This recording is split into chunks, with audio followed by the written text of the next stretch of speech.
అభిమానులు అల్లు అభిమానులు అని చెప్పి కొట్టుకున్నోళ్ళు బట్టలు చింపుకున్నోళ్ళు పిచ్చెక్కిపోయినంతా మళ్ళీ ఈ ట్వీట్తో ఒకసారి మళ్ళీ పిచ్చెక్కిపోయింది వాళ్ళకి. ఇక తెలంగాణలో హనీ ట్రాప్ ఏంది అంటే వాజేడు ఎస్ఐ రుద్రారపు హరీష్ హత్య వెనుక ఒక మహిళ పెద్ద ఎత్తున హస్తం ఉందట. ఏంది అని డీటెయిల్లో మాట్లాడుకుంటే కనుక ఇక్కడ మనం మొదట్లో మాట్లాడుకున్నట్టుగా ఇక్కడ కనిపించేటువంటి ఈ ఫోటోలో ఉన్న మహిళ ఆయన మేనకోడలు కాదు. అందరికీ అట్లా తెలిసింది, మేనకోడలు అంటగా తెలిసింది, మేనకోడలు కాదట. ఈమె ఒకానొక సందర్భంలో ఎస్ఐ నెంబర్ తెలుసుకొని హైదరాబాద్లో చిరు ఉద్యోగమో లేకుంటే కోచింగ్ సెంటర్లో కోచింగ్ తీసుకుంటుందట. పలానా వ్యక్తేనా మీరు అని చెప్పి ఫోన్ చేసిందట ఎప్పుడో చాలా రోజుల క్రితం. డీటెయిల్స్ ఎందుకులే కానీ పలానా వ్యక్తి మీరేనా అంటే ఎస్ నేనే అని చెప్పి మాట్లాడి ఎస్ఐ ఏదో సమస్య ఉంటే సమస్య తీర్చిండా లేకుంటే వాళ్ళిద్దరి మధ్య అక్కడ పరిచయం మొదలైంది. ఇక తర్వాత ఆ అమ్మాయి ఎస్ఐకి ఇన్స్టాగ్రామ్ వాడుతున్నట్ట. ఆయన ఆ ఎస్ఐకి ఇన్స్టాగ్రామ్ రిక్వెస్ట్ పెట్టిందట. ఆ రిక్వెస్ట్ని ఆయన యాక్సెప్ట్ చేసిందట. వాళ్ళిద్దరి మధ్యలో చాటింగ్ కొనసాగింది. చాటింగ్ చేసుకోవడం అంతా కొనసాగిన తర్వాత కొద్ది రోజులకి ఆ అమ్మాయి ఏం చేసింది, డైరెక్ట్గా వాజేడికి వెళ్ళిపోయింది. ఇప్పుడు ఎక్కడైతే ఆ రిసార్ట్ ఉందో ఆ రిసార్ట్లో తరచుగా ప్రతి శని ఆదివారాల్లో వీకెండ్స్లో వాళ్ళు కలుసుకునేవారట. ఇది కొన్ని రోజులుగా సాగుతున్నట్టు వీళ్ళిద్దరి మధ్య. సో వాళ్ళిద్దరుగా ఒక రకంగా చెప్పాలంటే కొంత ప్రేమ వ్యవహారమా లేకుంటే సంబంధమా ఒక రిలేషన్షిప్ అనేది స్టార్ట్ అయింది. ఈమె అయితే మేనకోడలు కాదు, ఒక అన్నోన్ పర్సనే. సూర్యాపేట జిల్లా చిలుకూరు మండలానికి సంబంధించిన ఒక అమ్మాయిగా తెలుస్తున్నది. సో ఈ అమ్మాయి ఏం చేసింది, ఈ ఎస్ఐకి ఫస్ట్లో ఫోన్ చేసి పలానా వ్యక్తేనా అని చెప్పి మాట్లాడి అట్లా పరిచయం పెంచుకొని తర్వాత ఇన్స్టాగ్రామ్లో ఫ్రెండ్ రిక్వెస్ట్ పెట్టి వాళ్ళిద్దరి మధ్య చాటింగ్ నడిచింది. ఒక రకంగా చెప్పాలంటే ఒక్క చేతి ఎప్పుడు చప్పట్లు కొట్టదు. డెఫినెట్గా ఆ ఎస్ఐ స్థాయి అధికారి ఎవరైతే ఉన్నారో ఇప్పుడు ప్రస్తుతం ఆయన చనిపోయారు, కానీ ఆయన కూడా బహుశా అమ్మాయితో మాట్లాడే ఇంట్రెస్ట్ కానీ ఉంటే ఉండొచ్చు. సో ఇద్దరి మధ్య చాటింగ్ జరిగింది. ఆ చాటింగ్ కాస్త ఇంకో విషయాన్ని దారి తీసి ఇద్దరి మధ్య రిలేషన్షిప్ స్టార్ట్ అయింది. కొన్ని రోజులుగా సాగింది. ఒకనొక సందర్భంలో ఇద్దరు పెళ్లి చేస్తున్నాం నిశ్చయించుకున్నారట. నిశ్చయించుకున్న వాళ్ళు కాస్త ఏమైపోయింది, ఈయనకి వీళ్ళ పెద్దలు కుదిర్చిన ఇంకో సంబంధం వచ్చింది. రేపు డిసెంబర్ 6 తారీఖున ఎంగేజ్మెంట్ ఉన్నది. సో ఈ విషయం గమనించిన ఈ అమ్మాయి ఏం చేసింది, ఆయన మీద ఒత్తిడి తీసుకోవడం ప్రారంభించేసింది. అయితే ఆ లోపుగా ఎస్ఐ ఏం చేసిండు, రుద్రారపు హరీష్ అనే వ్యక్తి ఈ అమ్మాయి ఎటువంటిదని ఆరాధిస్తే ఈ అమ్మాయికి తన స్వగ్రామంలో కూడా కొంతమందితో పరిచయం ఉండేది, కొంతమంది అబ్బాయిలతో కూడా మాట్లాడేది.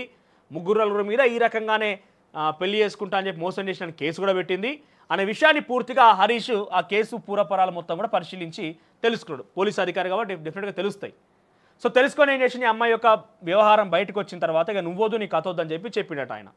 ఇక వద్దు నువ్వు వద్దు నీకు వద్దని తప్పించుకో, ఆమె నుంచి వదిలించుకుందామని చెప్పి డిసైడ్ అయిపోయిందట. సో ఆయన మొదట్లో ఫస్ట్ చేసుకుందాం వివాహం చేసుకుందామని యాక్సెప్టెన్స్ ఉండేనట. కానీ ఎప్పుడైతే వ్యవహారం అవి యొక్క విషయాలు సీక్రెట్స్ బయటపడ్డాయో కదా అప్పటి నుంచి ఆ ఎస్ఐకి ఇష్టం లేకుండా పోయింది. సో తప్పించుకుందాం అనేసరికి అమ్మాయి ఏం చేసింది, నేను ఉన్నత స్థాయి అధికారుల దగ్గరికి పోతా, నీ మీద ఫిర్యాదు చేస్తా, నీ స్టేషన్ ముందుకు వచ్చి ధర్నా చేస్తా, నీ కుటుంబాన్ని రోడ్డుకి ఈడుస్తా, నీ బండారం మొత్తం బయట పెడతాను అధికారి. సో ఈ అమ్మాయి చేస్తే ఏమైపోతుంది, నా భవిష్యత్తు కూడా బుగ్గిపాలైపోతుంది, భవిష్యత్తు ఎట్లా గంగల కలుస్తుంది ఈ అమ్మాయి జయంగా అని చెప్పి ఆయన బాధపడ్డాడో ఏం చేసినా కన్విన్స్ కాకపోయేసరికి ఆయన పిస్తోల్ తీసుకొని ఆయననే కాల్ చేసుకొని చనిపోయాడు. సో డీటెయిల్స్ కూడా ఒకసారి మనకు ఇందులో ఉన్నాయి, చూద్దాం ఒకసారి.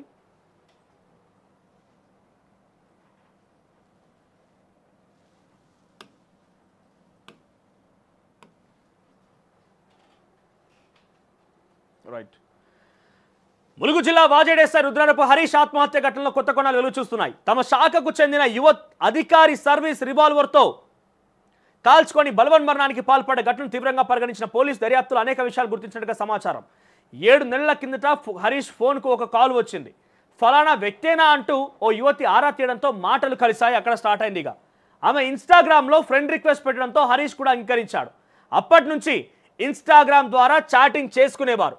హైదరాబాద్లో చదువుకునే ఆమె వారాంతపు సెలవులలో వాజేడుకు వచ్చి 2 రోజులు ఉండి వెళ్ళేదట అక్కడే. ఈ క్రమంలోనే ఇద్దరు పెళ్లి చేసుకోవాలని నిర్ణయించుకున్నారు. ఆమె గురించి ఆరా తీసిన ఎస్ఐకి కొన్ని విషయాలు తెలిసాయి.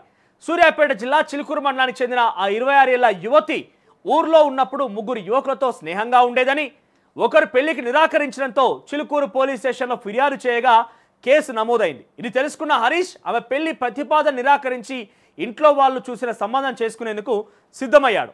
అదే విషయం ఆమెకు చెప్పడంతో మాట్లాడేందుకు ఆదివారం సాయంత్రం వాజేడు ముళ్ళకట్ట సమీపంలోని రిసార్ట్కు వచ్చినట్టుగా దర్యాప్తు వెల్లడైంది.